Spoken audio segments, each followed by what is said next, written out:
కార్తీక మహాపురాణము 11వ రోజు పారాయణము. ఏకవింశ అధ్యాయము. యుద్ధ వర్ణనము. అత్రి ఉవాచ.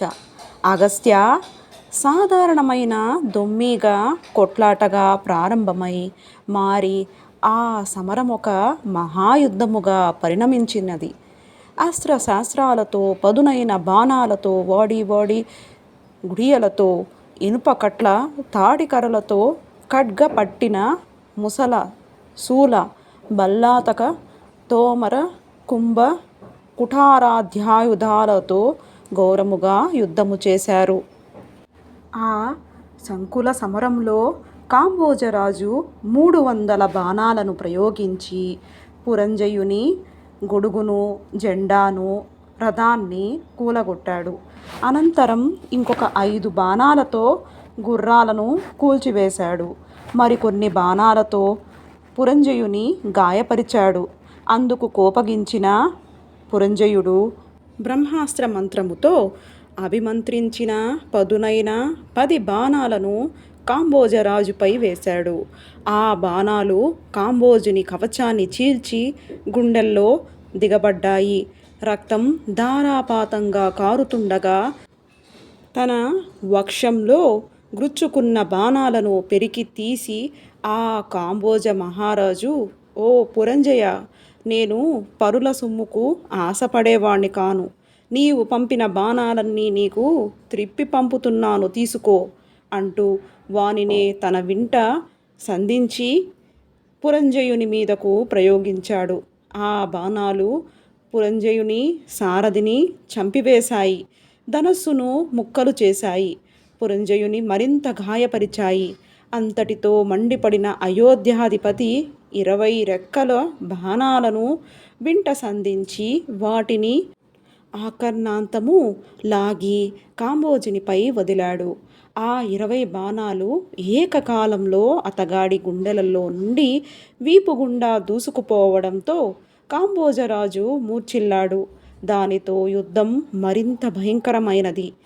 తెగిన తుండాలతో ఏనుగులు, నరకబడిన తలలతో గుర్రాలు, విరిగిపడిన రథాలు, స్వేచ్ఛగా దొర్లుతున్న రథచక్రాలు, తలలు, మొండేలు వేరుగా పడి, ఎడంగా పడి గిలగిలా తన్నుకుంటున్న కాల్బంటుల కళేబరాలతో కథనరంగమంతా కంటగింపుగా తయారైంది. మృత వీరుల రక్తం అక్కడ వాగులు కట్టి ప్రవహించసాగింది. అటువంటి ఆ భీషణ బీభత్స సంగ్రామములో అధర్మి అయిన పురంజయుని బలం క్రమక్రమంగా క్షీణించిపోయింది. కురుజాతి వీరుల విజృంభణ తట్టుకోలేక ఆ సాయంకాలానికి సమరభూమిని వదిలి పట్టణంలోనికి పారిపోయాడు. అంతఃపురం చేరి ఆనాటి శత్రువుల విజయానికి పడి దుఃఖిస్తున్న పురంజయుని చూసి సుశీలుడు అనే పురోహితుడు, మహారాజా, శత్రువైన ఆ వీరసేనుణ్ణి గెలవాలనే కోరిక గనక బలవత్తరంగా ఉంటే ఈ క్షణమే భక్తి ప్రపత్తులతో విష్ణువును సేవించడం ఒక్కటే మార్గము. రాజా, ఇది కార్తీక పూర్ణిమ. కృత్తికా నక్షత్రయుతుడై చంద్రుడు షోడశ కళా శోభాయమానంగా ఉండే ఈ వేళ ఈ ఋతువులో లభించే పూలను సేకరించి హరిముందు మోకరించి పూజించు. విష్ణు సన్నిధిలో దీపాలను వెలిగించు. ఆయన ముందర గోవింద, నారాయణ ఇత్యాది నామాలతో మేళతాళాలతో ఎలుగెత్తి పాడు. ఆ పాటలతో పరవశుడై హరి ముందు నర్తించు.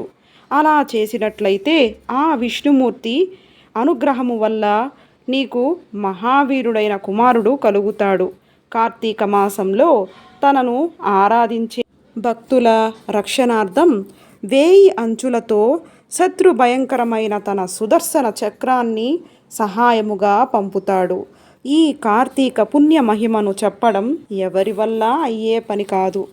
భూపతి, ఈనాటి ఈ ఓటమికి కారణం సైన్య బలం లేకపోవడం కానీ, నీకు శరీర బలం లేకపోవడం కానీ కానే కాదు. మితిమీరిన అధర్మవర్తనం వలన నీ ధర్మఫలం తద్వారా దైవబలం తగ్గిపోవడమే నీ పరాజయానికి కారణం. కాబట్టి పురంజయ, శోకాన్ని వదిలి భక్తితో శ్రీహరిని సేవించు. కలతమాని కార్తీక వ్రతాన్ని ఆచరించు. ఈ కార్తీక వ్రతం వలన ఆరోగ్య ఐశ్వర్య సుఖ సంపత్ సౌభాగ్య సత్సంతానాలు సంఘటిల్లు తీరుతాయి. నా మాటలను విశ్వసించు. ఏకవింశోధ్యాయ సమాప్తః. 21వ అధ్యాయము సమాప్తము. ద్వావింశాధ్యాయము. రెండవ నాటి యుద్ధము. పురంజయుని విజయము.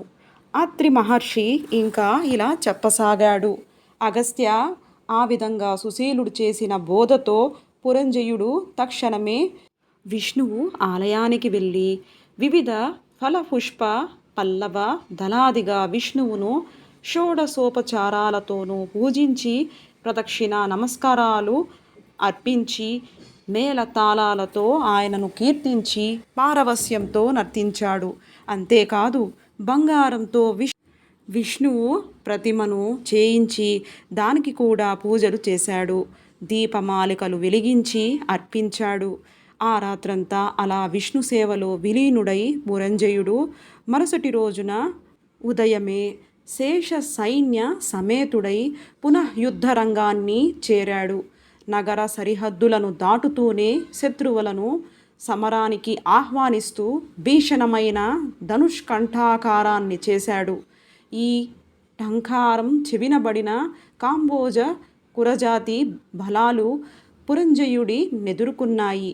వజ్రాల వంటి కత్తులతోనూ పిడుగుల వంటి బాణాలతోనూ అమిత వేగవంతాలు, ఆకాశానికి సైతం ఎగరగలిగినవి అయిన గుర్రాలతోనూ ఐరావతం లాంటి ఏనుగులతోనూ అన్యోన్య జయాకాంక్ష తత్పరులై ప్రాణాలకు తెగించి పోరాడే కాల్బాలతోనూ క్రమక్రమంగా యుద్ధం దుర్నిరీక్షమానంగా పరిణమించసాగింది. గత రాత్రి పురంజయుడు చేసిన పూజలకు సంతుష్టుడైన గరుడగమనుడు అతనికి దైవబలాన్ని తోడు చేయడం వలన ఆనాటి యుద్ధంలో శత్రురాజుల శక్తులన్నీ ఉడిగిపోయాయి.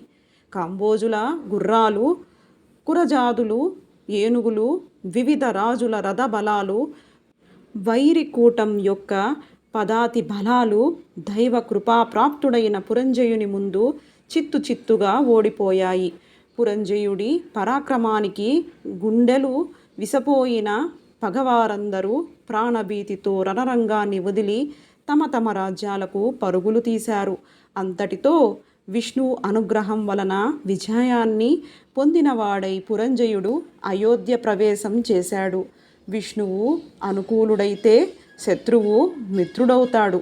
విష్ణువు ప్రతికూలుడైతే మిత్రుడే శత్రువు అవుతాడు. దేనికైనా దైవబలమే ప్రధానం. ఆ దైవబలానికి ధర్మాచరణమే అత్యంత ముఖ్యం. అటువంటి ధర్మాచరణలో ప్రప్రథమమైన కార్తీక వ్రత ధర్మానుష్ఠానంతో ఎవరైతే శ్రీహరిని సేవిస్తారో వారి సమస్త దుఃఖాలు కూడా చిటికెల మీదనే చిమిడిపోతాయి. అగస్త్య, విష్ణు భక్తి సిద్ధించడమే కష్టతరం. అందున కార్తీక వ్రతాచరణ శక్తి కలగడం ఇంకా కష్టతరం. కలియుగంలో ఎవరైతే కార్తీక వ్రతము శ్రీహరి సేవ వదలకుండా చేస్తారో వాళ్ళు శూద్రులైనా సరే వైష్ణవోత్తములుగా పరిగణింపబడుతారు. వేద విధులైన బ్రాహ్మణులైనప్పటికీ కూడా ఈ హరిసేవలో కార్తీక వ్రతాచరణలు లేని వాళ్ళు కర్మ చండాలులేనని గుర్తించు. ఇక వేదవేత్తమై హరిభక్తుడై కార్తీక వ్రతనిష్ఠుడై వాని యందు సాక్షాత్తు ఆ విష్ణువు నివాసిస్తాడని చెప్పబడుతోంది. ఏ జాతి వాళ్ళైనా సరే ఈ సంసార సాగరాన్ని నుంచి బయటపడి ఉత్తమ గతుల్ని పొందాలనే కోరికతో విష్ణువును అర్చించినట్లయితే తక్షణమే వాళ్ళు తరించుకుపోయినట్లుగా భావించు. అగస్త్య, స్వతంత్రుడు గాని పరతంత్రుడు గాని హరిపూజాసక్తుడై ఉంటేనే ముక్తి. భక్తులకా శ్రీహరి విష్ణువుకి అన్యోన్యానురాగ బద్ధులై ఉంటారు. భక్తులకు ఇహపరాలు రెండింటినీ అనుగ్రహించి రక్షించగలిగిన ఏకైక దైవం ఆ వాసుదేవుడే. విశ్వమంతటా నిండి ఉన్న ఆ విష్ణువునందు భక్తి ప్రపత్తులున్న వారికి మాత్రమే కార్తీక వ్రత అవకాశం చేజిక్కుతుంది.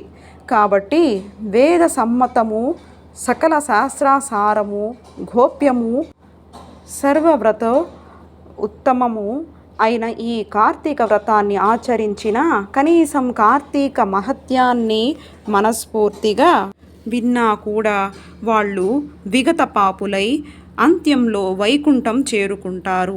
మహత్యపూర్వకమైన ఈ 22వ అధ్యాయాన్ని శ్రాద్ధకాలంలో పఠించడం వలన పితృదేవతలు కల్పాంత తృప్తిని పొందుతారు సుమా. త్రయోవింశ అధ్యాయము పురంజయుని మోక్షము. హే ఆత్రి మునీంద్ర, విష్ణు కృప వలన విజయుడై పురంజయుడు ఆ తరువాత ఏమి చేశాడో వివరించు అని అగస్త్యుడు కోరడంతో అత్రి ఇలా చెప్పసాగాడు.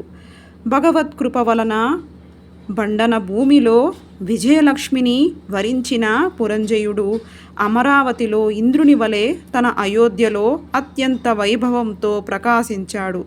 గతంలోని దుష్టాభావాలను విసర్జించి సత్య శౌచ పాలనం, నిత్య ధర్మాచరణం, దానశీలత, యజ్ఞ యాగాది నిర్వహణలు ఇత్యాదులు చేస్తూ ప్రతివర్ష ప్రయుక్త కార్తీక వ్రతాచరణం వలన విగత కల్మషుడై విశుద్ధుడై అరిషడ్వర్గాన్ని జయించి పరమ వైష్ణవుడై మనసాగాడు. అంతేకాదు నిరంతరము కూడా శ్రీహరి పూజ ప్రియుడై ఏ దేశాలలో ఏ ఏ క్షేత్రాలలో తీర్థాలలో విష్ణువును ఏ ఏ విధాలుగా పూజించడం వలన తన జన్మ తరిస్తుందా అనే తపనతో ఉండేవాడు. అంతగా హరిసేవ సంవిధాన సంతృప్తుడై కారణంగా ఒకనాడు ఆకాశవాణి పురంజయ కావేరీ తీరంలో శ్రీరంగ క్షేత్రం ఉంది.